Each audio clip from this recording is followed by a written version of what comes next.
Voilà, on va maintenant s'intéresser au benchmark parce que quand même c'est le premier smartphone avec un processeur Intel, donc c'est quand même assez intéressant de voir un peu ses performances. Je vais lancer le même benchmark sur le Galaxy S3 qui est à peu près le smartphone le plus puissant actuellement avec le HTC One X, donc c'est un quad-core alors que celui-ci a un monocore, donc c'est pas du tout la même chose. Et en termes de prix non plus, c'est pas du tout la même chose puisque le Galaxy S3, comme vous le savez sûrement, tourne autour des 600 euros. On peut le trouver vers 580 environ, mais ça reste quand même beaucoup plus cher que le Orange avec Intel Inside, puisqu'on le trouve à 300 euros environ. Donc je compléterai ça avec le chiffre exact, mais ça tourne autour de 300 euros, donc c'est moitié moins cher pour un smartphone monocore alors que celui-ci est quad-core, donc évidemment ça a vraiment rien à voir. Mais on va voir qu'en puissance, le Intel se défend quand même plutôt bien. Il est généralement pas au-dessus du Galaxy S3, mais il est quand même assez proche. Donc ici, si on s'intéresse aux résultats, on est à 3647, 4005 environ sur le HTC One X. On est à 4000 sur la Transformer Prime, donc on va dire que le Tegra 3 tourne entre 4000 et 4005. Et ici on est à 3006, donc on est loin devant de nombreux dual-core comme le Galaxy Nexus, l'Optimus 2X, la Galaxy Tab 10 Point, etc. On est vraiment loin devant tout ça. Donc c'est plutôt bon, surtout pour un smartphone à ce prix-là, puisque si on regarde le prix des autres appareils, le HTC One X est environ à 500 euros, la Transformer Prime c'est une tablette, on ne peut pas vraiment comparer, le Galaxy Nexus, même le Galaxy Nexus qui est à 3000 alors que celui-ci est à 3006, est beaucoup plus cher, même l'Optimus 2X est encore plus cher que ce smartphone, donc vraiment il a un bon rapport performance-prix. Maintenant, c'est de l'Android 2.3 qui est, selon moi, pas prêt de bouger. Donc évidemment, il y a des défauts, mais bon, niveau puissance, ça va. Donc là, pour comparer les deux, on est à 4100 sur ce Galaxy S3 et 3600 sur le Intel. Donc on est vraiment loin d'être ridicule.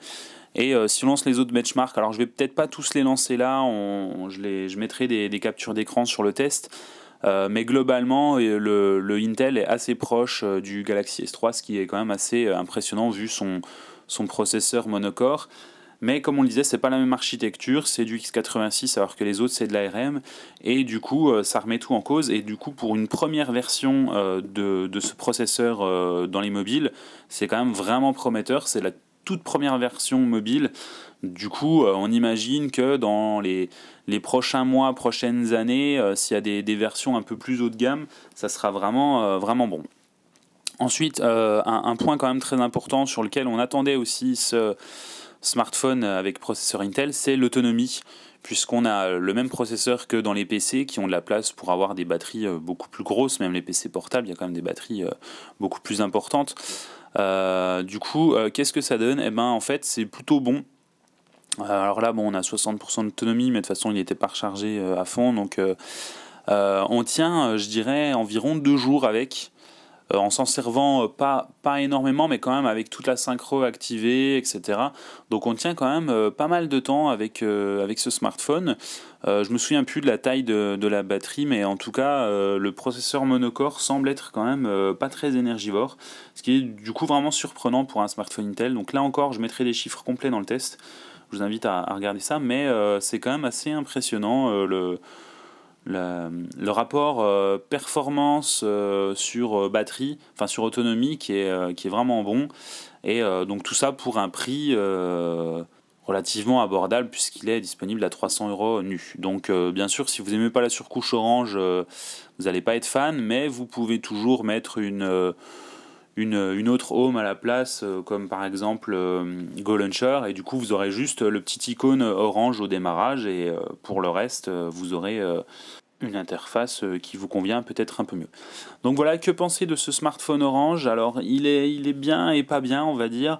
Je pense qu'il s'adresse à deux publics. D'un côté, les geeks qui voulaient savoir qu'est-ce que peut donner un processeur Intel dans un smartphone. Est-ce que c'est puissant ? Est-ce qu'il y a une bonne autonomie, etc. Et ben résultat oui, Android fonctionne, quasiment toutes les applications fonctionnent, toutes celles qui sont en Java elles fonctionnent, celles qui sont natives, pas encore toutes, mais Intel travaille avec les développeurs pour les porter, donc ça c'est plutôt une bonne nouvelle.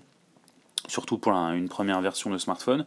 Donc voilà, pour tous les geeks qui se demandaient, oui, un processeur Intel x86 c'est possible dans un smartphone, il fait pas 5 kg, il a un poids tout à fait normal, il n'est pas ultra épais non plus, hein, si je le compare au Galaxy S3 qui est quand même relativement fin, ben voilà, c'est assez comparable. Donc le smartphone est fin, il a une bonne autonomie quand même, il a une vraiment bonne autonomie.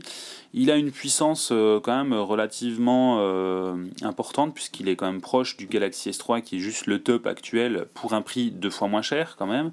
Donc il a quand même des atouts vraiment bons. Ensuite, il est limité par la version de son OS, donc c'est seulement de l'Android 2.3, pas Android 4, et on n'a vraiment aucune date sur Android 4, sachant qu'il faudra le recompiler là aussi pour du processeur x86, ça fait beaucoup de travail. Donc c'est vrai que c'est un peu une limitation à ce niveau-là, c'est quand même un gros point faible pour ce smartphone. Ensuite, un autre public qui pouvait s'intéresser à ce smartphone, c'est donc tous les gens qui le voient chez Orange à partir d'1 € ou même en Mobicart à environ 300 €, donc c'est vraiment pas cher pour un smartphone qui est quand même censé être puissant et avoir un écran plutôt sympa de 4 pouces. Donc est-ce qu'il vaut le coup ? Je dirais que oui, parce que on a mieux sur le marché, ça c'est clair. Par contre, au niveau du rapport qualité-prix, on a un écran qui est quand même plutôt agréable, de 4 pouces en 1024 par 600. Par contre, les polices sont assez petites, donc attention si vous avez des problèmes de lecture, enfin, problème au niveau de la vue, c'est un peu petit. Moi personnellement, ça me dérange pas, mais c'est vrai que c'est peut-être important à signaler. Donc, un smartphone réactif quand même. On a déjà vu mieux parce que voilà, c'est un monocore, il n'est pas forcément peut-être ultra optimisé, mais il est vraiment réactif malgré la surcouche orange que je vous invite à enlever si vous le pouvez. Après, bien sûr, on a des applications en double, comme là on le voit, Maps et Maps qui s'appellent d'ailleurs exactement pareil.